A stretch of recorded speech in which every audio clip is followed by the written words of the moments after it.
Welcome to the Locked Room.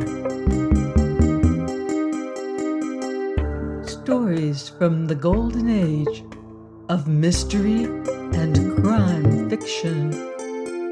I'm Ardell, and our story this week is The Casket by Fergus Hume, featuring Hagar of the pawn shop. Let the tale unfold. Hagar had almost a genius for reading people's characters in their faces. The curve of the mouth, the glance of the eyes, she could interpret these truly, for to her feminine instincts she added a logical judgment, masculine in its discretion. She was rarely wrong when she exercised this faculty, and in the many customers who entered the Lambeth pawn shop, she had ample opportunities to use her talent. To the sleek, white-faced creature who brought for pawning the Renaissance casket of silver, she took an instant and violent dislike. Subsequent events proved that she was right in doing so. The ninth customer, as she called him, was an oily scoundrel. In appearance he was a respectable servant, a valet or a butler, and wore an immaculate suit of black broadcloth. His face was as white as that of a corpse, and almost as expressionless. Two tufts of whisker adorned his lean cheeks, but his thin mouth and receding chin were uncovered with hair. On his badly shaped head, and off his low, narrow forehead, the scanty hair of iron gray was brushed smoothly. He dropped his shifty gray eyes when he addressed Hagar, and talked softly in a most deferential manner. Hagar guessed him to be a West End servant, and by his physiognomy she knew him to be a scoundrel. This gentleman's gentleman, as Hagar guessed him rightly to be, gave the name of Julian Peters, and the address, 42 Mount Street, Mayfair, as certainly as though she had been in the creature's confidence. Hagar knew that name and address were false. Also, she was not quite sure whether he had come honestly by this casket which he wished to pawn, although the story he told was a very fair and apparently candid one. My late master, miss, left me this box as a legacy, he said deferentially, and I have kept it by me for some time. Unfortunately, I am now out of a situation, and to keep myself going until I obtain a new one, I need money. You will understand, miss, that it is only necessity which makes me pawn this box. I want £15 on it. You can have 13, said Hagar, pricing the box at a glance. Oh, indeed, miss, I'm sure it's worth 15, said Mr. Peters, so called, if you look at the workmanship. I have looked at everything, replied Hagar promptly, at the silver, the workmanship, the date, and all the rest of it. The date, miss? Asked the man in a puzzled tone. Yes, the casket is Cinquecento Florentine work. I dare say if you took it to a West End jeweler, you could get more on it than I am prepared to lend. £13 is my limit. I'll take it, said Peters promptly. I don't care about pawning it in the West End, where I am known. As a scoundrel, no doubt, thought Hagar cynically. However, it was not her place to spoil a good bargain, and getting the Renaissance casket for £13 was a very good one. So she made out the ticket in the false name of Julian Peters, and handed it to him, together with a £10 note and 3 sovereigns. The man counted the money with a greedy look in his eyes, and turned to depart with a cringing bow. At the door of the shop he paused, however, to address a last word to Hagar. I can redeem that casket whenever I like, miss?" he asked anxiously. "Tomorrow, if it pleases you," replied Hagar coldly, "so long as you pay me a month's interest for the loan of the money." "Thank you, miss. I shall take back the box in a month's time. In the meantime, I leave it in your charge, miss, and wish you a very good day."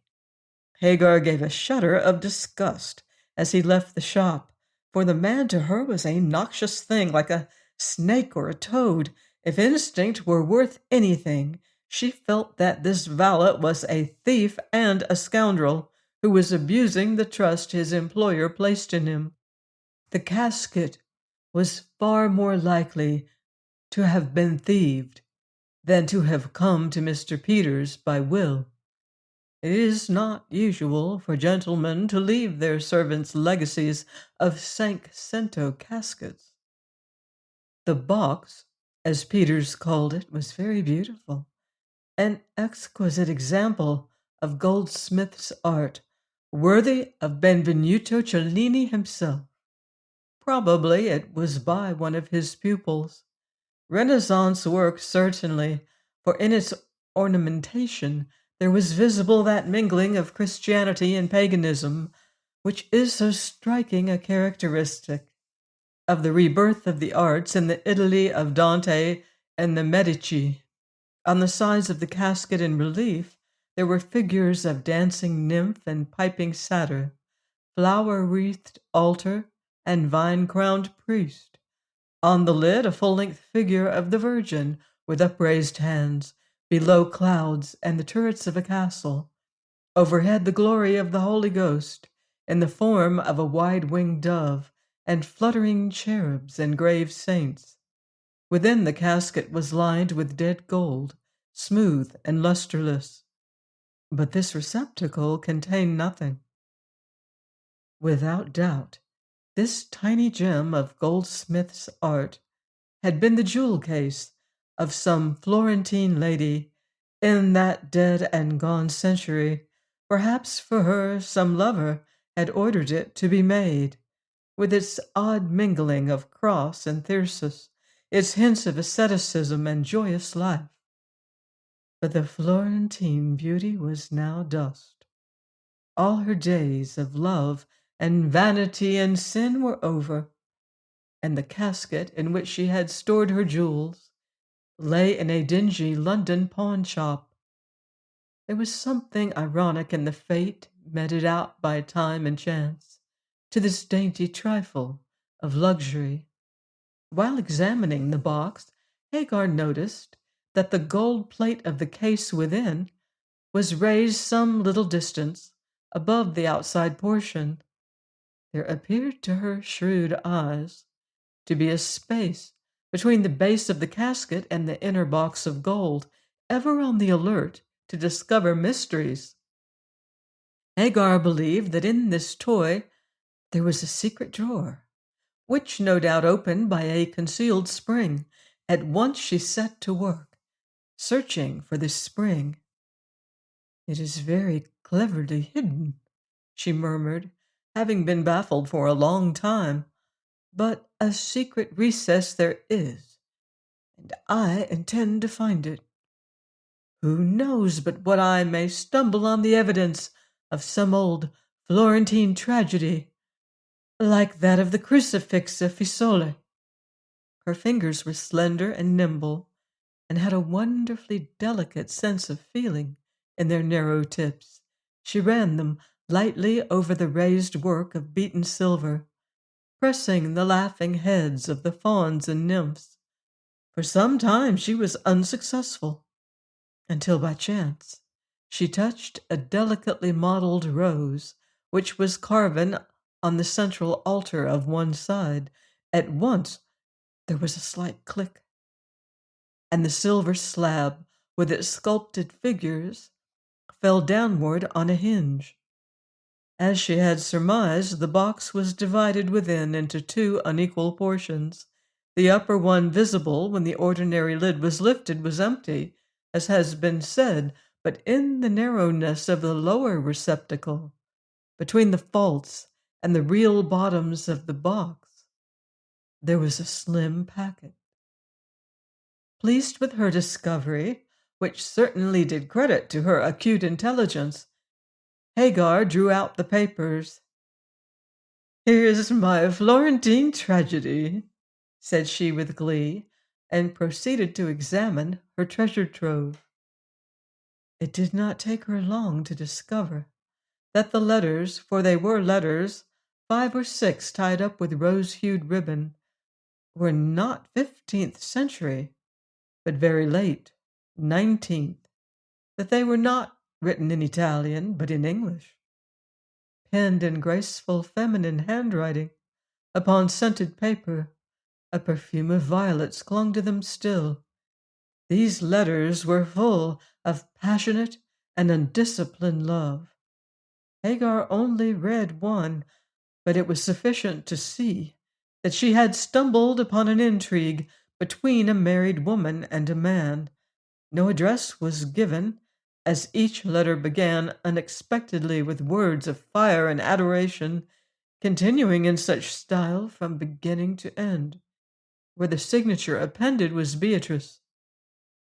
In the first one which Hagar read, and which was a sample of the rest, the writer lamented her marriage, raged that she was bound to a dull husband, and called upon her dearest Paul, evidently the inamorado's name, to deliver her. The passion, the fierce sensual love, which burnt in every line of this married woman's epistles, disgusted Hagar not a little. Her pure and virginal soul shrank back from the abyss revealed by this lustful adoration, trembled at the glimpse it obtained of a hidden life. There was indeed no tragedy in these letters as yet, but it might be with such a woman as she who had penned them that they would become the prelude to one. In every line there was divorce. "What a liar that valet is," thought Hagar as she tied the letters up again. "This casket was left to him as a legacy, was it? As if a man would entrust such compromising letters to the discretion of a scoundrel like Peters. No, no, I am sure he doesn't know of this secret place, or of the existence of these letters, that it was used to hide these epistles from a married woman. I'll keep the casket safely, and see what comes of it when Mr. Peters returns." But she did not put the letters back in their secret recess. It might be that the valet would return before the conclusion of the month, and if she were out of the shop at the time, her assistant would give back the casket. Hagar felt that it would be wrong to let the letters get into the hands of so unscrupulous a scoundrel as she believed Peters to be. Did he find out the secret of the hiding place, and the letters were within, he was quite capable of making capital out of them at the expense of the unhappy woman or his own master. He had the face of a blackmailer. So Hagar reclosed the casket and put away the letters in the big safe in the parlor. She is a light woman, a bad woman, she thought, thinking of that Beatrice who had written those glowing letters, and deserves punishment for having deceived her husband.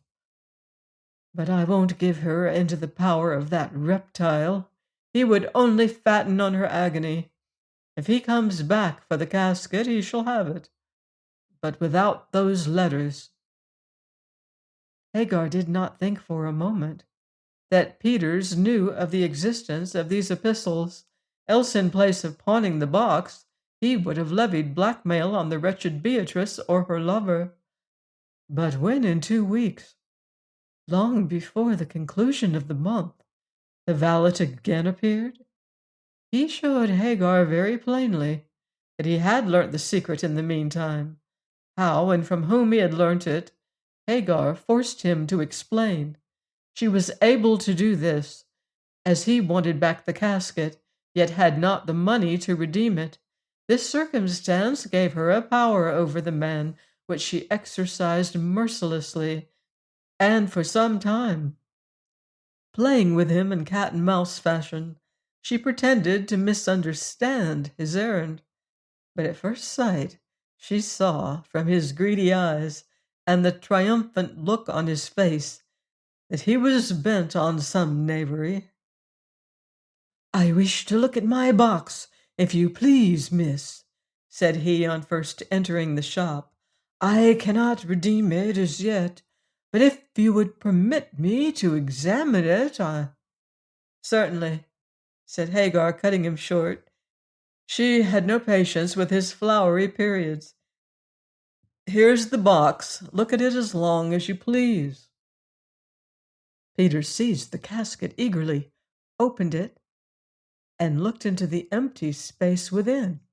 Then he shook it and turned it upside down as though he expected the inner box to fall out. In a moment, Hagar guessed that he had become aware, since pawning the casket, that it contained a secret receptacle and was looking for the same.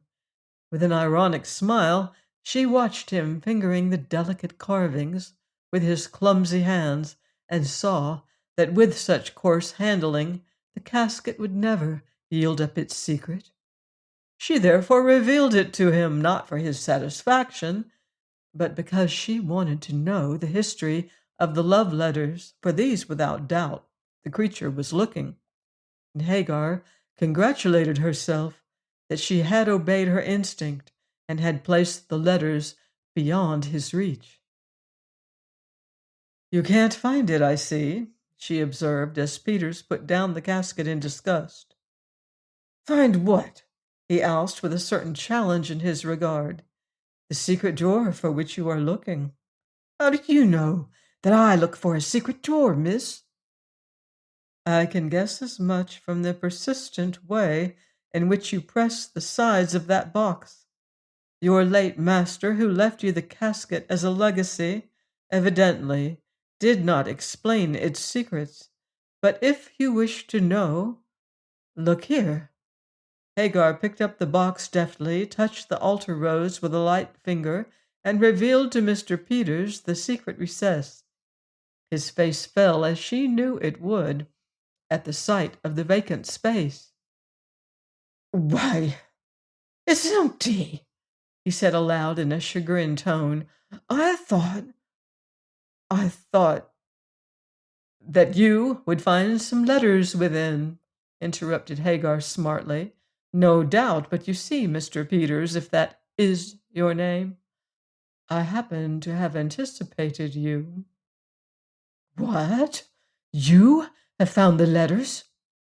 "Yes, a neat little bundle of them, which lies in my safe." "Please give them to me," said the man with tremulous eagerness. "Give them to you," repeated Hagar contemptuously. "Not I. It is not my business to encourage blackmailing." "But they are my letters," cried Peters, getting red, but not denying the imputation of blackmailing. "You cannot keep my letters." "Yes, I can," retorted Hagar, putting the box on the shelf behind her, "in the same way that I can keep this casket, if I so choose." "How dare you?" said the man, losing all his suavity. "The box is mine." "It is your master's, you mean, and the letters also. You stole the casket to get money, and now you would steal the letters, if you could, to extort money from a woman. Do you know what you are, Mr. Peters?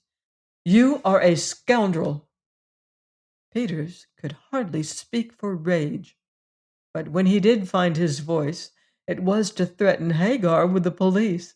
At this, she laughed contemptuously. "The police?" she echoed. "Are you out of your mind? Call a policeman if you dare. And I give you in charge for thieving that box." "You cannot. You do not know my master's name." "Do I not?" retorted Hagar, playing a game of bluff. You forget that the name and address of your master are in those letters." Seeing that he was baffled in this direction, the man changed his high tone for one of diplomacy.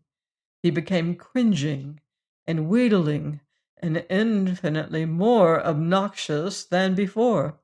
Hagar could hardly listen to his vile propositions with calmness, but she did so advisedly, as she wished to know the story of the letters, the name of the woman who had written them, and that of the man, Peter's master, to whom they had been sent. But the task was disagreeable and required a great deal of self-restraint. "Why not share the money with me?" said Peters in silky tones. "Those letters are worth a great deal. If you let me have them, I can sell them at a high price, either to my master or to the lady who wrote them." "No doubt," replied Hagar with apparent acquiescence. "But before I agree to your proposal, I must know the story." "Certainly, miss. I shall tell it to you. "One moment," interrupted Hagar. "Is Peters your real name?" "Yes, miss, but the address I gave was false. Also the Christian name I gave you. I am John Peters of Duke Street, St. James, in the employment of Lord Averley." "You are his valet?" "Yes, I have been with him for a long time, but I lost some money at cards a week or two ago, "So you stole this casket," finished Hagar sharply. "No, miss, I didn't," replied Peters with great dignity. "I borrowed it from my lord's room for a few weeks to get money on it. I intended to redeem and replace it within the month. I shall certainly do so. If our scheme with these letters turns out successful—" Hagar could hardly restrain herself from an outbreak when she heard this wretch so coolly discuss the use he intended to make of the profits to be derived from his villainy. However, she kept herself calm and proceeded to ask further questions, with a view to gaining his entire confidence. "Well, Mr. Peters, we will say you borrowed it," she remarked ironically, "but don't you think that was rather a dangerous proceeding?" "I didn't at the time," said Peters ruefully, "as I didn't know my lord kept letters in it. I did not fancy he would ask after it. However, he did ask 2 days ago and found that it was lost." "Did he think you had taken it?" "Lord bless you, no," grinned the valet. "I ain't quite such a fool as to be caught like that. My lord's rooms have been done up lately, so he thought as perhaps the paper hangers or some of that low lot stole the box." "In that case, you were safe enough," said Hagar, enraged at the ingenious villainy of the creature. "But how did you come to learn that there were letters hidden in this box? You didn't know of them when you pawned it." "No, miss, I didn't," confessed Peters regretfully. "But yesterday I heard my lord say to a friend of his that there were letters to him from a married lady in the secret place of the box. So I thought—" "That you would find the secret place and use the letters to get money out of the married lady."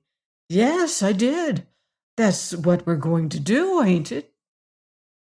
"Is the married lady rich?" asked Hagar, answering the question by asking another. "Lor, miss, her husband, Mr. Delamere, has no end of money. She'd give anything to get those letters back. Why, if her husband saw them, he would divorce her for sure. He's a proud man, is Delamere." "Has he any suspicion of an intrigue between his wife and Lord Averley?" "Not he, miss. He'd stop it if he had. Oh, you may be sure she'll give a long price for those letters."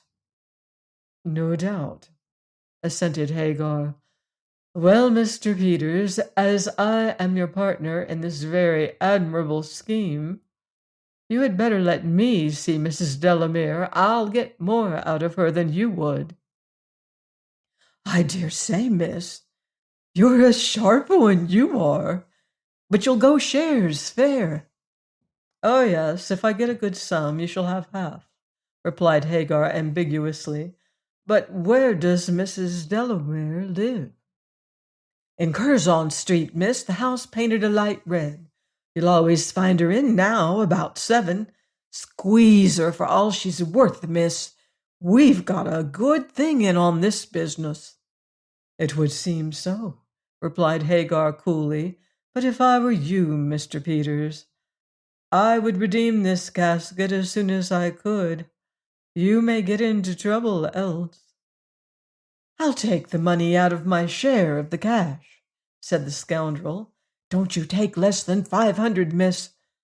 Those letters are worth it. Be content. I'll see to all that. Tomorrow I shall interview Mrs. Delamere, so if you come and see me the day after, I will tell you the result of my visit. Oh, there can only be one result for the sharp one like you, grinned Peters. You squeeze Mrs. Delamere like an orange, miss. Say you'll tell her husband, and she'll pay anything. Good day, miss. My stars, you're a sharp girl. Good day. Mr. Peters departed with this compliment, just in time to stop Hagar from an unholy desire to throw the casket at his head. The man was a greater scoundrel even than she had thought, and she trembled to think of how he would have extorted money from Mrs. Delamere had he obtained the letters. Luckily for that lady, her foolish epistles were in the hands of a woman far more honorable than herself. Although untitled, Mrs. Delamere was a very great lady. Certainly she was a beautiful one, and many years younger than her lord and master. Mr. Delamere was a wealthy commoner with a long pedigree and an overweening pride. Immersed in politics and blue books, he permitted his frivolous and youthful wife to do as she pleased, provided she did not drag his name in the mud. He would have forgiven her anything but that. She could be as extravagant as she pleased, gratify all her costly whims, and flirt, if she so chose, and she did choose, with 50 men. But if once the name of Delamere was whispered about in connection with a scandal, she knew well that her husband would seek either a separation or a divorce. Yet with all this knowledge, pretty, silly Mrs. Delamere was foolish enough to intrigue with Lord Averley and to write him compromising letters. She never thought of danger. Averley was a gentleman, a man of honor, and he had told her a dozen times that he always burnt the letters she wrote him. It was therefore a matter of amazement to Mrs. Delamere when a gypsy-like girl called to see her with a sealed envelope, and mentioned that such envelope contained her letters to Averley. "Letters? Letters?" said Mrs. Delamere, brushing her fluffy yellow curls off her forehead. "What do you mean?" "I mean that your letters to Lord Averley are in this envelope," replied Hagar, looking coldly at the dainty doll before her. "I mean also that did your husband see them, he would divorce you." Mrs. Delamere turned pale under her rouge. "Who are you?" she gasped, her blue eyes dilating with terror. "My name is Hagar Stanley. I am a gypsy girl, and I keep a pawn shop in Lambeth." "A pawn shop? How did you get my letters?" "The valet of Lord Averley pawned a silver box in which they were concealed," explained Hagar. "He intended to use them as a means to extort money from you. However, I obtained the letters before he did, and I came instead of him." "To extort money also, I suppose?" For the life of her, Mrs. Delamere could not help making the remark. She knew that she was speaking falsely, that this girl, with the grave, dark, poetic face, was not the kind of woman to blackmail an erring sister. Still, the guilty little creature saw that Hagar, this girl from a pawnshop of the slums, was sitting in judgment upon her, and already in her own mind condemned her frivolous conduct. Proud and haughty Mrs. Delamere writhed at the look on the face of her visitor, and terrified as she was at the abyss which she saw opening at her feet, she could not help making a slighting remark to gall the woman who came to save her. She said it on the impulse of the moment, and impulse had cost her dearly many a time. But that Hagar was a noble woman, it would have cost the frivolous beauty dearly now.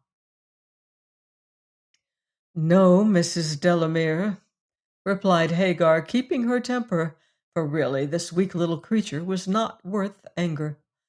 "I do not wish for money. I came to return you these letters, and I should advise you to destroy them." "I shall certainly do that," said the fashionable lady, seizing the envelope held out to her. "But you must let me reward you." "As you would reward anyone who returned you a lost jewel," retorted the gypsy with curling lip. "No, thank you. What I have done for you, Mrs. Delamere, is above any reward." "Above any reward?" stammered the other, wondering if she heard aright. "I think so," responded Hagar gravely. "I have saved your honor." "Saved my honor!" cried Mrs. Delamere furiously. "How dare you? How dare you?" "I dare, because I happen to have read one of those letters. I read only one, but I have no doubt that it is a sample of the others. If Mr. Delamere read what I did, I am afraid you would have to go through the divorce court with Lord Averley as co-respondent." "You are mistaken," stammered Mrs. Delamere, drawn into defending herself. "There is nothing wrong between us. I swear." "It is no use to lie to me," said Hagar curtly. "I have seen what you said to the man. That is enough. However, I have no call to judge you. I came to give you the letters. You hold them in your hand. So I go." "Wait, wait. You have been very good. Surely a little money—" "I am no blackmailer," cried Hagar wrathfully, "but I have saved you from one. Had Lord Averley's valet become possessed of those letters, you would have had to pay thousands of pounds for them." "I know, I know," whimpered the foolish little woman. "You have been good and kind. You have saved me. Take this ring as—" "No, I want no gifts from you," said Hagar, going to the door. "Why not? Why not?" Hagar looked back with a glance of immeasurable contempt. "I take nothing from a woman who betrays her husband," she said tranquilly. "Good night, Mrs. Delamere, and be careful how you write letters to your next lover. He may have a valet also." And Hagar left the magnificent room, with Mrs. Delamere standing in it, white with rage and terror and humiliation. And those few contemptuous words of the poor gypsy girl, her sin had come home to her. Hagar had come to the West End to see the woman who had written the letters. Now she walked back to her Lambeth pawnshop to interview the man to whom they had been sent. She was not a girl who did things by halves, and bent upon thwarting in every way the scoundrelism of John Peters, she had sent a message to his master. In reply, Lord Averley had informed her that he would call on her at the time and place mentioned in her letter. The time was 9 o'clock. the place the dingy parlor of the pawn shop, and here Hagar intended to inform Lord Averley of the way in which she had saved Mrs. Delamere from the greed of the valet. Also, she intended to make him take back the casket and repay the money lent on it. In all her dabblings in romance, Hagar never forgot that she was a woman of business and was bound to get as much money as possible for the heir of the old miser who had fed and sheltered her. When she had come, a fugitive, to London, Hagar's ethics would have been quite incomprehensible to the majority of mankind. True to the hour, Lord Averley made his appearance in Carby's Crescent and was admitted by Hagar to the back parlor. He was a tall, slender, fair man, no longer in his first youth, with a colorless face, which was marked by a somewhat tired expression. He looked a trifle surprised at the sight of Hagar's rich beauty, having expected to find an old hag in charge of a pawn shop. However, he made no comment but bowed gravely to the girl and took the seat she offered to him. In the light of the lamp, Hagar looked long and earnestly at his handsome face. There was a look of intellect on it, which made her wonder how he could have found satisfaction in the love of a frivolous doll like Mrs. Delamere. But Hagar quite forgot for the moment that the fullest delight of life lies in contrast.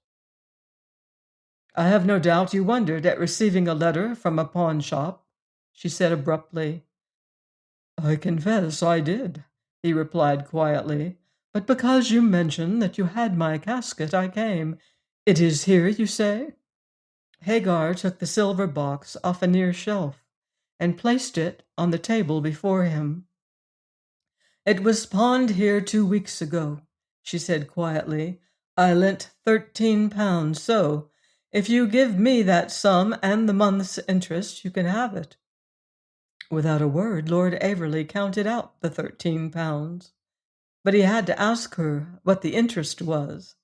Hagar told him, and in a few moments the transaction was concluded. Then Averley spoke. "How did you know it was my casket?" "The man who pawned it told me so." "That was strange." "Not at all, my lord. I made him tell me." "Hmm. You look clever," said Averley, looking at her with interest. "May I ask the name of the man who pawned this?" "Certainly. He was your valet, John Peters." "Peters?" echoed her visitor. "Oh, you must be mistaken. Peters is an honest man." "He is a scoundrel and a thief, Lord Averley, and but for me he would have been a blackmailer." "A blackmailer?" "Yes. There were letters in that casket." "Were letters?" said Averley hurriedly, and drew the box towards him. "Do you know the secret?" "Yes, I found the secret recess and the letters. It was lucky for you that I did so. Your indiscreet speech to a friend informed Peters that compromising letters were hidden in the casket. He came here to find them, but I had already removed them." "And where are they now?" "I gave them back to the married woman who wrote them." "How do you know who wrote them?" asked Lord Averley, raising his eyebrows. "I read one of the letters, and then Peters told me the name of the lady. He proposed to me to blackmail her. I ostensibly agreed and went to see the lady to whom I gave back the letters. I asked you here tonight to return the casket, also to put you on your guard against John Peters. He is coming to see me tomorrow to get, as he thinks, the money obtained by means of the letters. That is the whole story." "It is a queer one," replied Averley, smiling. "I shall certainly discharge Peters, but I won't prosecute him for thieving. He knows about the letters, and they are far too dangerous to be brought into court." "They are not dangerous now, my lord. I have given them back to the woman who wrote them." That was very good of you, said Averley satirically. May I ask the name of the lady? Surely you know Mrs. Delamere. Averley looked aghast for a moment, and then began to laugh quietly. My dear young lady, he said, as soon as he could bring his mirth within bounds, would it not have been better to have consulted me before giving back those letters? No, said Hagar boldly, for you might not have handed them over. Certainly, I should not have handed them over to Mrs. Delamere, said Averley with a fresh burst of laughter. Why not? Because she never wrote them. My dear lady, I burnt all the letters I got from Mrs. Delamere, and I told her I had done so. The letters in this casket signed Beatrice were from a different lady altogether. I shall have to see Mrs. Delamere. She'll never forgive me. What a comedy! And he began laughing again. Hagar was annoyed. She had acted for the best, no doubt, but she had given the letters to the wrong woman. Shortly the humor of the mistake struck her also, and she laughed in concert with Lord Averley. I'm sorry I made a mistake, she said at length. You couldn't help it, replied Averley, rising. It was that scoundrel Peters who put you wrong, but I'll discharge him tomorrow. And to get those letters of Beatrice back from Mrs. Delamere. And you'll leave that poor little woman alone, said Hagar as she escorted him to the door. My dear lady, now that Mrs. Delamere has read those letters, she'll leave me alone severely. She'll never forgive me. Good night. Oh, me, what a comedy! Lord Averley went off, casket and all. Peters never came back to get his share of the blackmail, so Hagar supposed he had learnt from his master what she had done. As to Mrs. Delamere, Hagar often wondered what she said when she read those letters signed Beatrice. But only Lord Averley could have told her, and Hagar never saw him again. Nor did she ever see Peters the blackmailer. Finally, she never set eyes on the Cinquecento Florentine casket, which had contained the love letters of the wrong woman. Join me next time for another curious case with confounding clues here on The Locked Room. In the meantime, beware of footsteps in the dark.